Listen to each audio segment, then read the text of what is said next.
Facebook for fitness enthusiasts.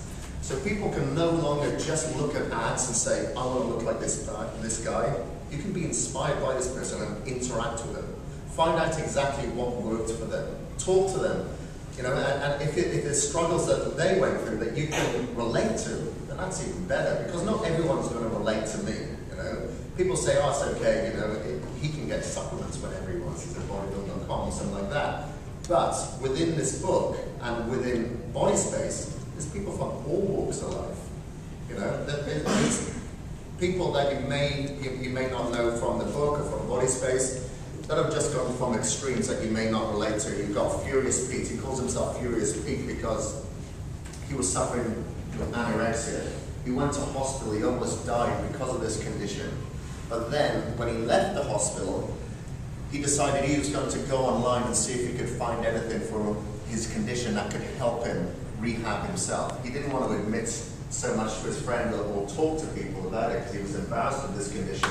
So he went online, called himself Furious Pete so he didn't have to show his identity, so to speak, and find out from the forums on bodybuilding.com and talk to people who had also had anorexia and overcome this condition. So then he was starting to educate himself, interact with these people, and progress. And now if you look at him, the guy is in amazing shape.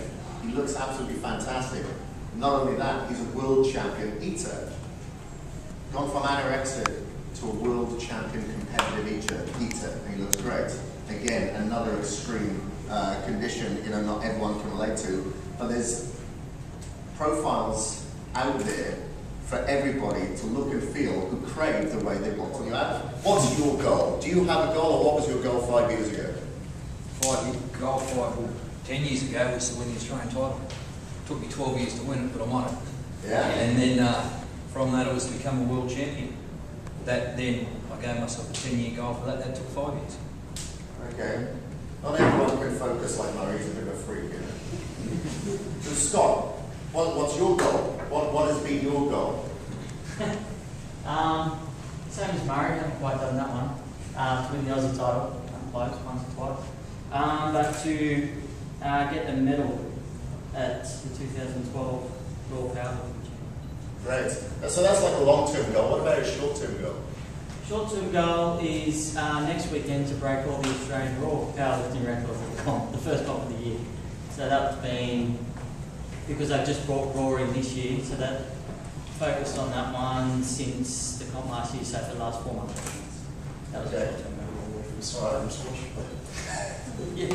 Max, what about you? Physical goal. Physical goal. I'm pretty happy with myself. It's the best gym in the world. What about a physical goal for yourself? Well, you've already got the best gym in the world. What's that? Listen, I'm happy with myself. Not much of a right. Anyway, so You're going to say be a good husband. That's spot on. We all know that one. So, not everybody can think long term, but a lot of them are short term. But what they just mentioned here are fixed goals. Everybody comes up with a fixed goals. And not everybody can focus as much as Murray and Scott and do that over the long term. But a lot of people will say, okay, I want to drop 10 pounds. I want to add an inch to my bicep. But what happens once you've accomplished that? Do you go back to the way you were eating, the way you were training previously, or not training at all? A lot of people do that, hence the yo-yo dieting, hence the 12-week program that stops at 12 weeks. So this is where you want to focus on limitless goals. That's like, that can be short and long term, but limitless, that's forever. So this could be a 12-week program, but forever. That's exactly how you're supposed to accomplish these goals forever, consistently. So a limitless goal, that can be, like Murray mentioned, you know, Mets could be training to be a better husband, to have more energy to play with his kids. That's not that easy. So, if you, for instance, I'm going to be training, I want to look after myself, to be a better husband, to be more attractive to my spouse, or have more energy to play with my kids, or, you know, to increase the blood flow to my brain so I can work actively with my co-workers better. Those are all limitless goals. Now you focus on training yourself physically for the bigger picture, because there's so many other things that you can accomplish from that. Not just things like that mentally, but obviously, you know, there are physical conditions as well. Maybe you want to control your diabetes. Maybe it's your osteoarthritis, you want to prevent osteoarthritis setting. So these are other goals that you should be focusing on. Those are your limitless goals. And as I mentioned, that flows into your opportunities. Your opportunities are to be a better husband, to have more energy, to feel more confident, to look better, to feel better. So you need to combine those both. And those weaknesses, whatever your weaknesses are, that's what you need to put down. Whether it's the cheesecake, whether it's eating bacon, you know, whether it's your cardio or something like that, you need to put those weaknesses down. So everybody should always start with a flow chart to keep you on track. It'll help you keep accountable, and you're going to put yourself in a position to realize real life obstacles as well, because they'll all come up. They always do. Nobody can go through this plain sailing. A lot of people do throughout the week. Come the weekend, it all goes out the window.